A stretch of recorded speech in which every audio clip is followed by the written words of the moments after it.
Астанада футболдан Қазақстан ұлттық құрамасының Сан-Марино мен ойын алдындағы баспасөз конференциясы өтті. Құраманың бас бапкері Магомед Адиев ертеңгі матч бойынша жоспарын бөлісіп, ойыншылардың дайындығы жайында айтты. Елордалық әріптесім Өмір Серікбекұлы да журналистер бас қосқан жиынға қатысқан еді, тікелей эфирде өзі айтып берсе.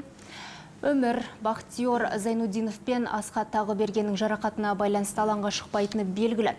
Олардың орнына кімдер ойнайды, жоспар қандай?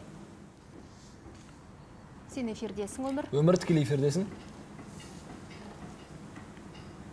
Кеш жарық әріптестер, өздеріңіз айтқандай, екі ойыншымыз жарақатына байланысты шықпайды. Дегенмен ұлттық құраманың бас бапкері Бақтиор мен Асхаттың жоқтығын білдіртпейтін спортшылар бар деп отыр. Нақты кімнің қай позицияда шығып өнер көрсететінін ашып айтқан жоқ, себебі түсінікті. Егер қазір бүкіл жоспарды айтып тастасақ, қарсылас біліп алып, соған орай тактика қоюы ықтимал екен. У нас команда лидер. Бізде ойыннан бір адам түсіп қалса, ойынды соған ыңғайластырып ұйымдастыру деген жоқ. Біз бір командамыз, бәріміз жұмыла жұмыс істейміз. Әрине Бақтиор мен Асхаттың осындай ойын алдында жарақат алғаны өкінішті. Дегенмен басқа жігіттер де осал емес. Барымызды салып, жеңуге тырысамыз.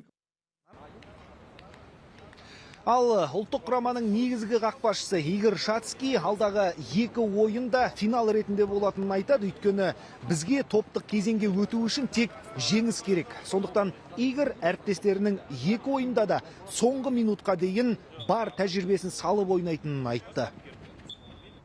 Мы одна команда. Біз ертеңгі ойынға тыңғылықты дайындалдық. Жалпы бабымызда тұрмыз деп айта аламын. Алдағы ойындарда бар күш-жігерімізді салып ойнаймыз.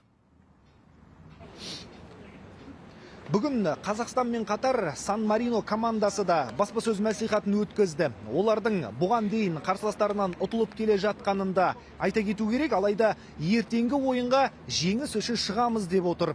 Қос команда журналистермен өткен жиыннан кейін менің ту сыртымдағы Астана аренада жаттығу жасады.